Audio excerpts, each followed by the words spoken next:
Hell yeah, everybody, welcome. This is a 20-minute free lecture worldwide.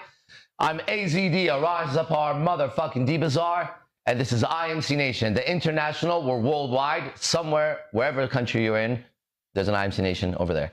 We're worldwide. Mastermind, IMC, mastermind is a word that comes from Napoleon Hill's Think and Grow Rich, a book everybody should read before they die, so hopefully earlier. It's a group of individuals that are highly skilled that meet daily or weekly, whatever, we do it daily. They're all skilled in a certain subject. They come together under one goal, one purpose, one banner. Okay, that's a mastermind.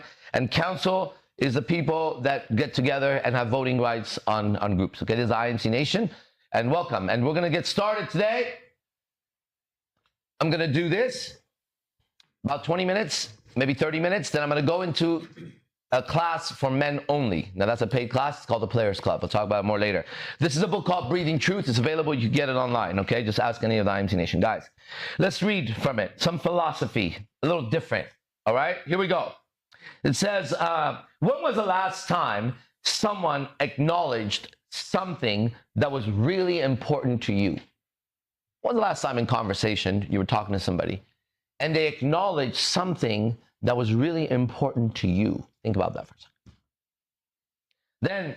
Then it says, learn this skill of doing that, of acknowledging something that's really important to somebody else, right? Learn this skill and you will be lethal in your communication. You know what a lethal is? People die of lethal injection, right? That a black mamba has a lethal venom. Lethal, deadly, okay? One more time. When was the last time someone acknowledged something that was really important to you? Think about it. It hasn't happened probably. Learn this skill and you will be lethal in your communication. Okay, we're the best communicators on earth. Next, speaking of communication, next one. Do not use fancy words when you speak. You know, I speak on quantum physics. I speak on relationships. I speak on all kinds of really high level stuff, right? But I don't use fancy words, right? Anybody like to listen to a person use a fancy word you don't understand? Shut the fuck up, okay? Do not use fancy words when you speak. Fancy words act as barriers to effective communication. There's one, because people are told the opposite, right? They try to show how much they know about using a fancy word and they go out of communication. You got to be able to talk to a 6 or 7-year-old human being and get your point across to them. They have enough intelligence to hear anything. Okay? Well, not hear anything, but, understand basic concepts. Next, work, work, work, and work, and never stop working. 2, learn. Oh, we have a celebrity. Jessica Washburn is a celebrity. Learn, learn, learn. Never stop learning. This is our motto at IMC Nation. Next, the position doesn't make the leader. And you all got to be leaders in your own life. Or if you're a woman, you get a man that can lead. A woman can't lead. She'll lead you right out of the Garden of Eden into hell. That's what Eve did. You all come from that lineage. That's why any woman without a man is struggling in this life. And that's the value of being a real man, okay? So, let's go there again, okay? Work, work, work, blah, blah, blah. All right, the position doesn't make the leader. Ready? The leader makes the position. Think about that for a second. Right? So a lot of guys I know when they start studying my stuff, they go out there, they're like, I want to lead her and I'm here to lead you. No. Saying that doesn't make you a leader, right? Saying I'm the leader doesn't make you a fucking leader. You make the position by leading. All right, let's go on a little further. Do yourself a huge favor. Huge favor. You ever do a favor for somebody else? It was a small favor. They appreciated it.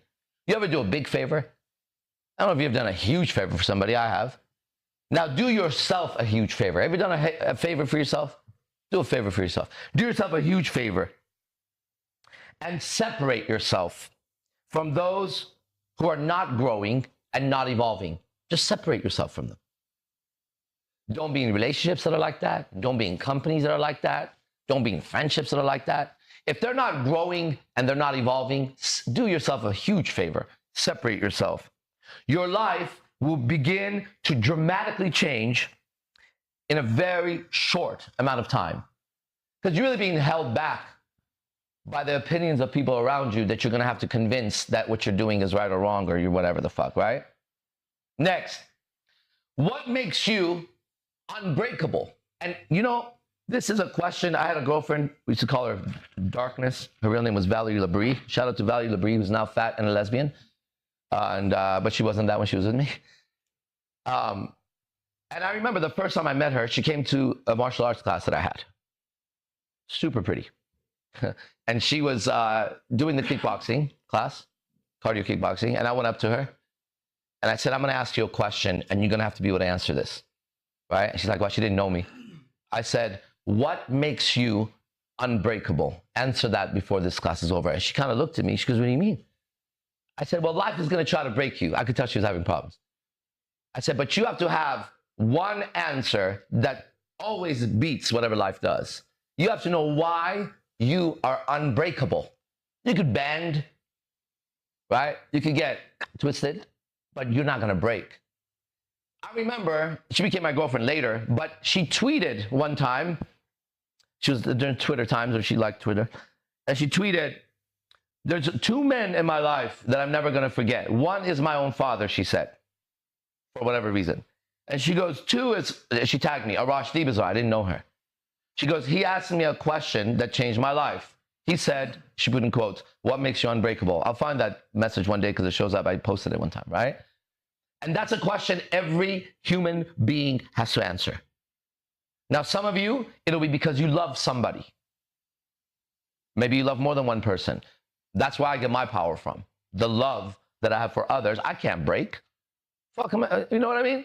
It don't matter. If I have to defend my loved one and I could still breathe, I'm still defending my loved one. There's no giving up in that. I won't break until I'm dead. So for me, it goes there. For you, it could be as simple as, ready? It's not a, look, there's levels of fuel you use to go through life. But for the beginning, because I don't know who ever asked you this question growing up, what makes you unbreakable? You better have an answer for that. So you could even start as simple as, I'm going to prove everybody wrong. In fact, what my teacher Manu taught me was your reason is nobody's business, right? Your business, your reason is your business. As long as the result you're going for is what you're getting at, you get your own reason why you do it. And don't let nobody give a fuck about it, right? If you want to be the richest man or woman on earth because you want to buy all the fucking cars in the world, and that's what moves you to be unbreakable, then God damn it, that's yours. Just don't go telling people, right? It's none of their fucking business. But you have to hold that card, right? That says, I'm not going to break until I'm dead. That's a really powerful question to answer.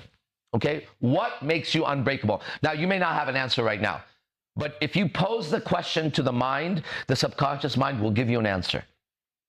It will be there. It will be visible. It'll be in front of you. You just got to be able to pay attention. And that's what life is. Life is being aware. And what you're aware of becomes your reality. That's why they always on the news make us aware of fear, doubt, death. Because if you're aware of that, you can be controlled. Any man or woman who's in fear will be controlled, will be controlled. The man or woman who's fearless. Now, how does one become fearless? Well, if you're a man, that's one of the first things you're going to have to work on because you've been worked on growing up to be fearful of authority, whether that was your parents or school teachers or doctors or any goddamn idiot you ever came across. When someone had a badge of authority and could stand up a little taller and give you your fucking certificate, you're supposed to, hey, how about you go kiss my ass with that one? Okay? We've been worked on. Our minds have been worked on and warped so that you and I shrink when this motherfucker shows up. Fuck that motherfucker. Okay? You got to know that you have to take control of your life. And to take control of your life, you're going to have to take control of your mind and your emotions. In fact, any human being who doesn't have control over their mind, their emotion, I can show you that the strongest land animal on earth that we found, land animal, is a bull elephant.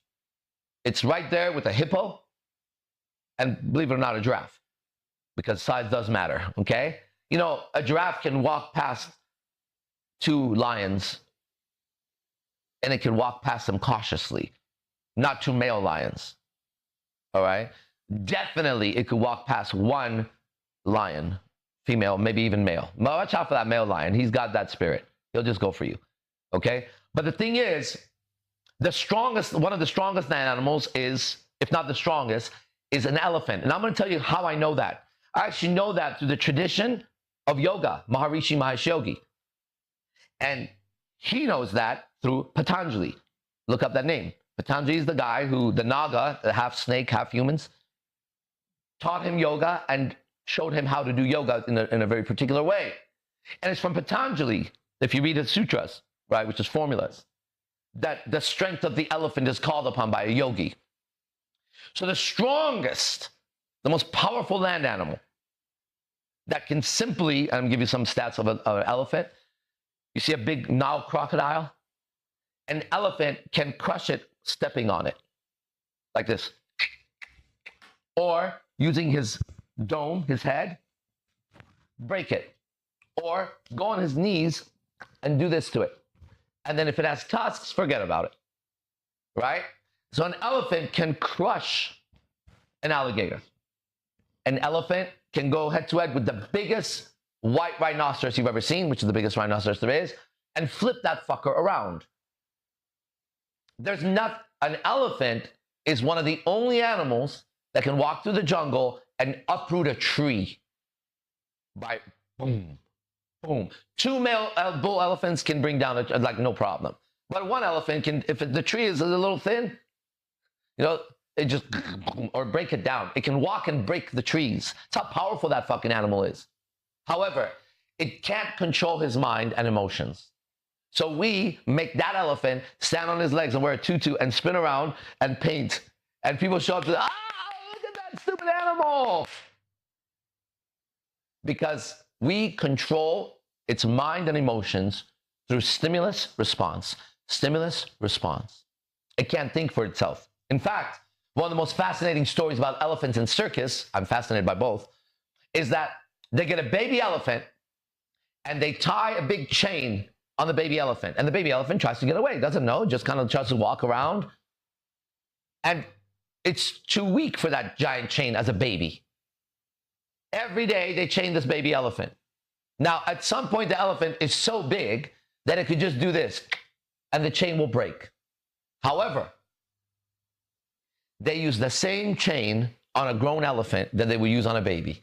And the elephant is convinced of something. It knows reality. It knows physics. It knows that as long as there's a chain like that around his leg, he can't move. So he doesn't go any further. That's amazing.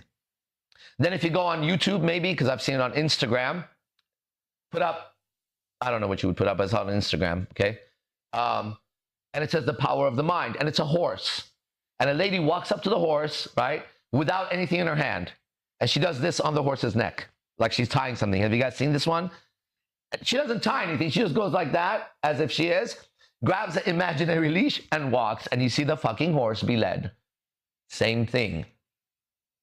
So the first thing to gain control over your existence, because you exist, you're real, is to get some control over this fucking mind and emotion. Now, how you do that is booby-trapped. You know how I know? Have you talked to your neighbors? Have you gone out to the grocery store? Have you talked to your fake friends and fake family? Have you noticed that they're out of control? They're a ticking time bomb.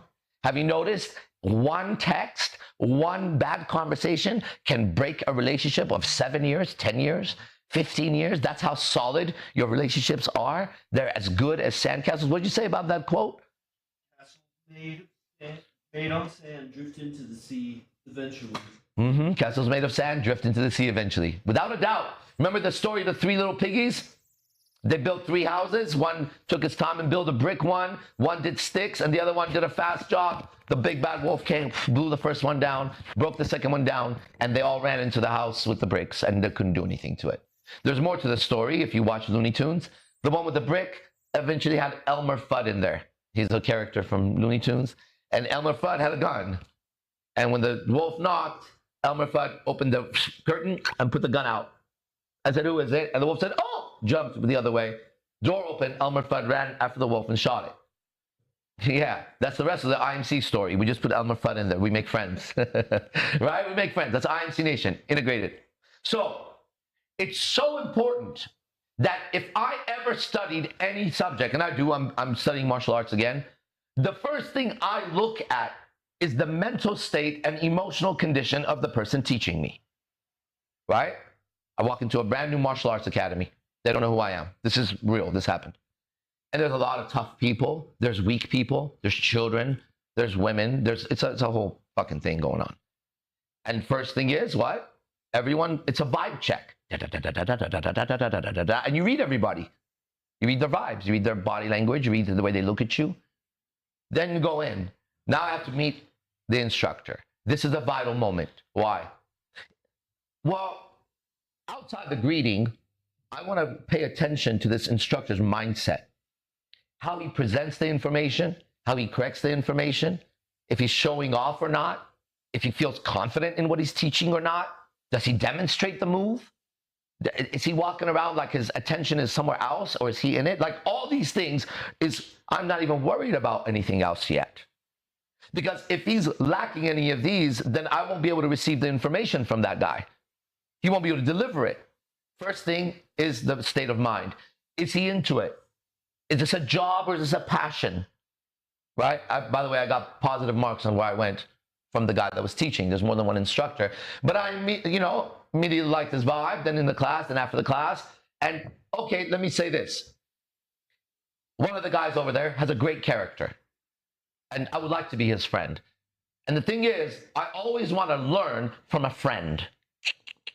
Okay? Because a friend will teach me secrets that a non-friend won't. Right? And so I've befriended my teachers, and everybody here knows that, right? The person who taught me Brazilian Jiu-Jitsu, Sandro Batata, shout out. He's the current world gold medal champion. He's ranked #1 in the world right now in black belt level. He's also my friend, and when he calls, he says, you're my best friend, you're my family. So he will share secrets with his best friend and his family that he won't share with others. Mystery, the person who taught me social dynamics, also Hypnotica, I talked to him last night. All the masters before me, I befriended them. So last night I get a call from Hypnotica, who's a legend. And he spends an hour, just words he's using are, I knew you're the one I'm supposed to talk to about this. You're the one that gets it. And he starts name dropping people that are not my generation. He's like, you know so-and-so? I never heard of that guy. He's like, that guy's the first original NLP guy that did the dark NLP. Oh yeah, he's my friend. And I was telling him blah, blah, blah, blah. I'm like, damn, okay, that's cool. Right? Tell me something that you would tell your friend with that private conversation you had. In an hour conversation, I leveled up so much in my business and in my personal life, and everybody saw it. He had called me excited to share with his friend a technology of turning your own writings and your own language into AI. But he knew how important that was to me. He knew we're on the same path. On and on and on and on. It's a good idea to make friends because we're social creatures. Our DNA is 99.9% chimpanzee. That means at least 90% of your life is run like a chimpanzee without you knowing it. That's a chimpanzee, right? That's driving that car. And that's why cutting them off could be so devastating suddenly. It's like, whoa, what the fuck? Suddenly the chimp shows up, right? If the person's stressed out, hasn't eaten well, hasn't rested well, is under stress, suddenly, right? That shit happens. And we see how suddenly there could be riots in the street. That's chimp mentality, right? Herd mentality. And you're dealing with that under the disguise of suits and badges and certificates, a bunch of fucking monkeys walking around dressed like they're the gods. Now, God does exist here, and more in mankind than any other creature. If you ever want to see me lose my shit, sometimes I lose my shit, and I don't want to not lose it when it comes to this. If an animal, I'm telling you, it could be a bird, it could be a fucking cute little bunny. If I see an animal hurt a human being, you heard me right, will hurt that animal. I will not let an animal hurt a human being if the human being is not attacking it. If it's defending itself, hey man, it's too bad for you. But if a human being is petting a dog and the dog bites, don't let me be there. Either the dog is going to get hit or you're going to get hit, because that's never going to have to happen. Why? Listen, man, God sits here. Well, God's in that animal too. Not this much. You and I can adopt any animal, from bear to lion, and humans do, to a sea otter. We see a bird fall from a tree, and what we do, we take care of it. You know what another animal would do? Which animal will go take care of a baby bird that fell down? So when people say, I love animals, not humans, you are not looking. You're brainwashed. You understand? You got to make sure your dog doesn't eat that little baby bird. Definitely don't put your cat around it. That cute little cat of yours is a stalking killer. I have a cat. He's always stalking me. Yesterday, I heard a really fascinating interview. It was a guy who makes his living hunting lions and big animals, right? He was so fascinating because he himself had 110 lion kills. And now you're just like, oh no, no, hold on. Let me break it down better. Him and his crew walk the savannah in Africa on foot. And he says you could be a tourist and get in a Jeep with the top open and the lion will sit right there. He said the moment you get on foot, the lion doesn't see you the same way. Do you know that? He says, although people think I've hunted 110 lions, he says, I've never hunted a lion. I've been hunted by 110 lions that I killed. He said, when you walk in that savannah and there's lions, they hunt you. They're hunting everything. And I'm a human also hunting. That made a lot of sense. And then he said, you think you kill a lion by shooting it once. He says, first of all, you don't always kill it. You have to hit it right to kill it. Second, he says, after the lion gets hit, and I've seen videos on YouTube on this, he charges into the fire. You don't shoot a lion and he goes that way. He runs into the fire. And he was explaining the difference between lions and jaguars. He hunts both. And he said, lions are fascinating. He goes, not once. And he goes, and I've seen it over 10 times. He says, not once have I ever seen a lion after he was shot that didn't die or missed. He was missed. Sometimes they miss, right? He says, the lion runs out and he always goes for the person who shot him. And he goes, and we can't figure out what it is. But now what? We don't know how he knows. But he runs, if there's people standing next to him, he'll run past them and go after the one that shot him. He said, but the lion, when you miss him, he roars before he comes after you. And you know he's coming. He said, I'm more scared of the jaguar. He said, first of all, you don't know the jaguar is about to attack you. He doesn't roar about it. He suddenly runs at you. He goes, secondly, the jaguar will attack everyone and maul everyone. He won't kill. It'll go after the first guy and rip him, second guy, and he'll try to go through everyone, where the lion just picks one out. And I was listening to this shit and getting so excited listening to him talk for some reason, right? And the thing that really I understood, because I have a cat, he says, when you're on foot, his words, he said, people fail to recognize that a lion is a giant cat. And he goes, he's always hunting you. If you own a cat, watch. Unless you domesticate the shit out of your cat and he's a fat little thing that lays around all day. And that's not my cat. My cat's a ninja. Right? I'm going to keep him a fucking ninja. Oh yeah, I got him as a guard cat, not a guard dog. I think I can do that with a fucking guy. So I want him like that, just not me. You understand that? Wrong one. But it's when you're dealing with animals, okay, you're not dealing with what we have, rationality. We're the only gifted creatures on earth that we've seen. There's more that are underneath the earth and invisible here in the mountains and shit like that, right? The ones that we know, we're aware of, us humans. We're the only ones that the Stoics say we have the ability to analyze our own behavior and the ability to appreciate our senses. I'll give you an example, right? We can differentiate between music. I like that music. I don't like that music. I like this. I like that. That's an ability of God to sit there and listen differently and analyze, right? We make things that are beautiful for the eyes, beautiful for the ears, beautiful to touch, to sit in, to look. Every sense, beautiful to the taste, everything.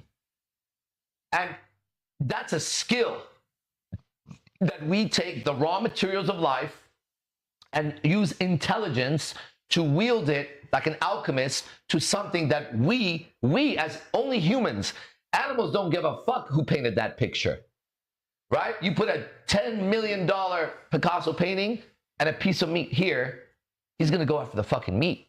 Then he's gonna come rip that up or piss on it. He don't give a fuck. He cannot see value in concepts and ideas. That's where we are. You see the difference? And when you know that, you stop acting so animalistic. But you have to recognize your body is 99% chimpanzee. So it's kind of like the proper way to treat your body is as if you have a pet that sleeps in the bed with you, gets in the shower with you, eats with you. But it has its own cravings, its own desires, its own reactivity to life, right? And the people we don't trust, the people that are locked up forever, are the people who couldn't control that urge suddenly. Whether that was a rapist, a murderer, or whatever the fuck. If they're righteously in jail, they haven't been framed, then what we have is somebody who gave in to an instinct in one moment, maybe regretted it later. That's what alcohol does. And that's the reason why men want women to drink, so that she can't stay aware of his manipulative techniques to get her to have sex with him. That is why guys want you to drink. You understand that? There's no other reason. They just want you to be looser and easier for sex. Now, if a man loves a woman or cares about her, I can't imagine that being the strategy he would use. You understand that? That's just weird as fuck. In fact, the opposite strategy would probably be used. Like, hey, don't drink so much, right? So I'm showing you that right underneath that, it's called a social veneer, social mask. You know, veneers on your teeth, social veneer. Right behind it is a ruthless animal pretending. If he has not worked on himself. Now, every man sitting around me knows something about every other man in the world. That he is a predator of women. Yes or no, guys? Yep. Yes. Did you hear that? These are honest, righteous men. They're my friends. They've earned my friendship. I've earned theirs. We live together. We've been around each other for years. We have the same purpose, same goals, whatever, right? We know something about every single man. Guys, would you agree that a security guy, when you walk into a building, if he's a man between the age of, let's say, 16 and the age of 80, 90, is a potential female predator, yes or no? Yes. At a very high level. Mm-hmm. That he is withholding some real animalistic urges to walk up to her and touch her butt, grab her titty, do some kind of sexual thing to her. Isn't that true? Yep. You girls need to know that. Okay? You girls need to know this. And every man up there would agree. If any of them disagree, they're lying, and I can show you a serial killer right behind that one. Okay? I'm willing to be challenged by any man on this subject. Okay? And I'm going to show everyone how close you are to being a murderer or a rapist. Okay? Because the truth is the truth. This is why we don't trust our loved ones, our women, around men we don't know. It's like putting you with a tiger or a lion, hyena, right? And if there is no consequences, like the movie The Purge is a good example, okay? That's kind of what will happen. So you have to protect your children, starting with children and women. You don't have to protect the men. Okay? Men must find other men to band up with and protect themselves and their families. And this IMC Nation, we have a claim, we have a dominion in the world. We have a flag that nobody can put what we put. We've gone to the moon and put it there. Nobody else has been there yet. It's called relationships between men and women. This has been my gift and my obsession for a long time. I have great relationships, the best, multiple relationships. And not just with my girlfriends, but with my family, my friends, even my enemies. My enemies love me. It's incredible. They admire me. They respect me. They watch me on Instagram still. You know, if you watch someone's story, you could watch to see who watched your story. So they're either really stupid or they're trying to tell me something, right? How dumb are these people? Okay, so relationships is where we shine, right? And you can't have a good relationship with another human being unless you recognize two things. One, they have a mind just like yours that's crazy. No matter what they act like, no matter how shiny they look. Last time we went to a strip club, there's the bouncers. How many of you guys would trust any of those bouncers with your girl? 0. Oh, what? But they're there to protect the girls, dog. No, they're not. No, really? No way. Oh, are you kidding me? But they're dressed so sharp, so polite, so professional. That's what makes it scary. They don't even look. That's what makes it scarier. He's right. Scarier. That's what makes it scarier. That's what makes a political candidate scarier when they're using Satan's tongue, which is twisting their tongue and not speaking. And then we get another candidate that comes out and just says what he says. We're like, oh my God, he's rude. No. Trust that guy more than the one who can't say what's really going on, right? So the security over there is actually worse than the guys that go to the strip club. That's what people don't know. The security is plotting on all these women. So I'd like to tell you a personal story that you didn't know. You know, when we walked in, my girlfriend was there and she was feeling kind of upset. Right when I walked in, I didn't know the guy who was right there. There was a guy that sat us, or right in front of us. I don't know if he sat us. He was a shorter guy. I didn't know him. As I walk up, she says, hey, babe. He says, you're not my boyfriend and we're not in a relationship. I said, who? She goes, him. I said, why would you have a conversation with him? What's going on? Like, what is that? How does that start? She goes, I was standing by the door and he told me, what are you doing? I said, my man is coming. And he says to her, no guy comes here that's a man for anyone. She says, that's my boyfriend. He says, no guy here has a girl here. That's his hate, right? I end up walking in about 15 seconds after that, right? And she says, and I saw it, she says, that's him. His name was Arash. He looks at me, he goes, oh, and he walks away, right? Listen, that guy is exploding to have her. Why isn't the answer as simple, oh, your man's coming? Cool. Has he been here? How long you been together? Are you going to introduce him? You get it? Why is it no man here? Bro, so I saw him, I knew who he was, and he just spoke what every other bouncer was thinking. You're not supposed to go to a strip club and have a girlfriend. Who the fuck are you? I'm IMC Nation, motherfucker. Look me up. I've been doing this. I'll keep doing it. Fuck you, and there's nothing you can do about it. How's that? And I got a crew that can do it too.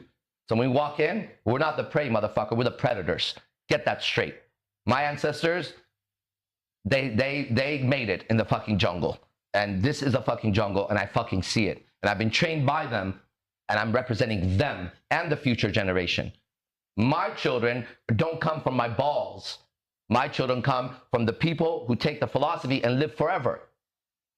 That's the real children, right? I am more of a child to many of my teachers than their own sons were.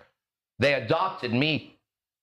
I chose them as my father, as my mentor. I went to these men and I said, I submit my body and mind and emotion to you for a certain amount of time to get to where you got to. Take me there, please. And I will empty my cup and I'll overcome all kinds of bullshit in me to learn from you. That's how you learn. That's how you learn. And this is the spirit of man learning. I claim many positions in life. I do this good, that good, this good, professional at different levels. But the one that I hold above everything else is I'm the #1 student of any teacher I've ever had. Why? Because I approach the subject with a high level of reverence, which means respect, high level of respect, deep, sacred respect for the art form and the representative of the art form. And I never forget that I'm there to learn a very specific thing that someone gave their life to. And I hold value in it. You don't find me engaged in any activity that doesn't feed my soul. That's just what it is. And just like we read yesterday in this book, you're always going to get better at what you're doing if you keep doing it. You're going to get better at whatever it is. You could suck at it today, you'll be better tomorrow because you have information you can use to better yourself. Now, if you're doing something like martial arts, we're all martial artists here, you're going to have to overcome soreness. Today, I didn't do any physical activity in the morning. Normally, it's my push-ups, and man, my arms feel like they're going to break. Too much yesterday, too fast, right? Good. Today, what needs to happen? Other things need to happen. But I stay on my GPS, where I'm going, right? It's a recovery day. To what? To go again. This is how you live your life, and you do it successfully. You realize that you, today, need to work on you and your mind and your emotions. You have to get control of this stupid fucking animal that has destroyed your life so many times. You yourself have destroyed many relationships because I have. I won't anymore. I haven't in a while, okay? But I have to make all those mistakes and then go back and look in the mirror again and go, what the fuck, right? Why are you acting like that? What's wrong with you? Why are you working so hard just to destroy something in your life? What's this weird self-sabotage that's taking place, right? Do you start a relationship to end it? 3 years later, 5 years later, you want to invest all that into some bullshit? Or do you want to keep it going and just keep building on it and building on it and building on it and building on it like a business? Anything you do. So all of this, well, all of this works. And all of that is useless. Go ahead with your whatever the fucking thing you're doing to get yourself out of a condition. Have you noticed you're still in the condition? Now, maybe you improve a little bit of your body. I'm not going for that. I'm going for this. Get yourself to a point where you can go through your day, and when you interact with the universe and you act with the world, you feel good. Not because you lied to yourself, but because people can measure the results. You have great relationships. I was talking to my ex-girlfriend was there last night too. So after my girlfriend left, I spoke to my ex-girlfriend. And I love her because I never get with a girl I don't love. That's kind of weird, right? And real love doesn't go away at all, right? Like, it just doesn't go away. If you had a dog and you loved and your dog ran away, would you stop loving the dog? No. Okay, you might ask yourself, did I leave the yard open? Right? Right. But if you treated the dog righteously and everything was great, and one day your dog ran away, and every time you bought it ran away, you'd be like, oh, fuck you, but I love you, but fuck you. Right? What you got going on? Whose dog are you anyways? Okay? But the love doesn't go away. So, but when I was talking to her, this is related to what I was saying. The girlfriend. When I was talking to the girlfriend, then when I was talking to the ex, I told her, I said, listen, the love I have for you doesn't change. Okay? However, it's clear to me that you absolutely have zero trust in the world. Not even 1 ounce of trust. She was listening intently and nodding. I said, there's no way I could have a relationship with someone who doesn't even think trust exists. Right? I said, we can be friends until you learn how to trust. Then we could be in a relationship. Other than that, nothing changes here. You're still my friend. You want to hang out. You want to come. I'm your friend, but we're not in a relationship. Why? Because I can't be in a relationship that somebody doesn't trust. It's not a real relationship yet. However, I can do whatever I need to do. She still won't trust me because trust is in there, not in here.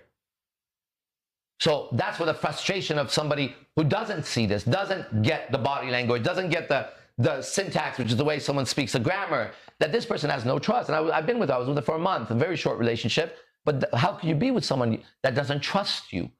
Trust is made bigger over time, but you have to believe that it exists. You have to believe that love exists. There's people walking this world now that literally believe there's no such thing as love anymore. It's not a real concept anymore. Well, I cannot be around those people. I can be around them. I can operate around any creature, but it's not someone I'm going to go love because they can't see the love. My love would seem like a manipulation or a weakness even. It's happened. That's where a lot of guys fail. You show love to a girl, she says weakness. Okay. I'm not going to change what I'm doing. We're just not going to be together because there's somebody else who can receive love. Now, maybe you didn't have the privilege I did. God didn't put me into a very monetary rich family. God didn't put me in a family that provided me with all that stuff, but it did provide me with love from mom and dad and still does, and discipline. So it's kind of like I grew up with that. I was born in it, raised in it. You know, you merely adopted it. But Batman adopted the darkness, and look at how dope he is. So at some point, you have to adopt love. Honestly. You at some point have to adopt truth and kindness and all the things that you did not have. That's why there's such thing as adoption. Now, I had the privilege of learning under some of the greatest men that have ever lived in our time. I'd like to name some of them. Shout out to Grandmaster Ernie Reyes, who's still alive. Listen, I was so envious and jealous of my own friends. One of their names was Ernie Reyes Jr. Remember Master Ernie Reyes?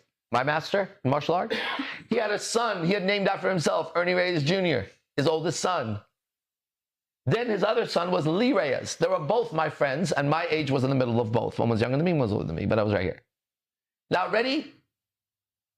Every day at some point, I went to their house. At some point, every weekend, I was at their house. At some point, every night, I was eating dinner over there.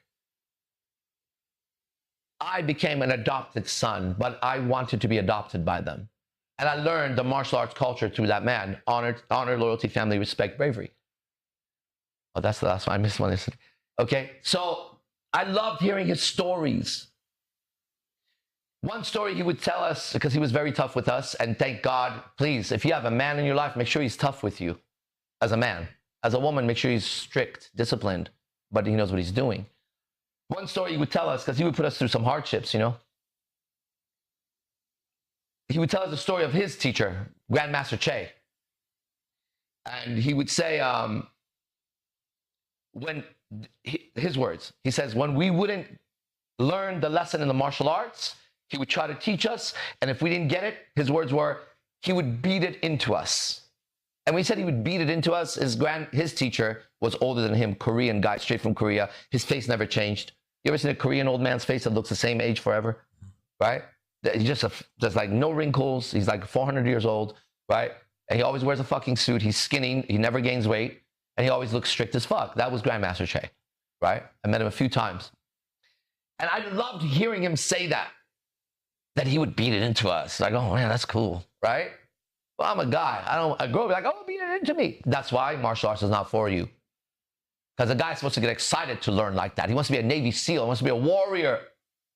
But I'm letting you know that even though I was born into a family of love, I was not born into a family of warriors. So I went to Ernie Reyes. As that was happening, the Gracie family from Brazil arrived to the United States during UFC. And for the first time, I saw a family that was tougher than the family I had put myself in, Ernie Reyes. We were the kings at that point until the Gracies showed up. Oh, damn. I became obsessed with being adopted by them. So at 21, I think, nah, fuck 21. What the fuck am I saying? 2001, whatever the fuck age I am at that point, okay? 21 years ago is what it was, okay? So around 26, 27, whatever the fuck it was, I go brand new to a brand new clan, the Gracie clan.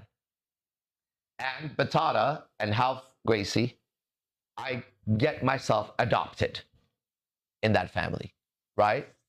And then I get the tattoo of the Gracie family, but I put myself in a place to be adopted by these warriors. Then I found myself in gang culture, but later on in life. Never joined a gang, but deeply immersed with people who were in it. Next thing you know, I'm adopted by them because these were warriors to me. Street warriors, martial arts warriors, stand-up ground everywhere. I'm letting you know that because one of the greatest privileges I have is I'm a better son than all those sons I said to all those people. So if you grew up without it, you can adopt it and make it even better than the people that grew up in it. It's better for you, trust me. You can adopt it and always have a respect of, damn, if it wasn't for them, I would never be a warrior that I am. Okay? So this becomes your job to work on yourself and get to a point where you could do this. Now, next class, we're going to go into Players Club. I'm going to teach men how to attract, seduce, and make a beautiful woman fall in love with you. That's what I'm going to teach, okay? If you want to be there, there's a link. See you in the next class. Os.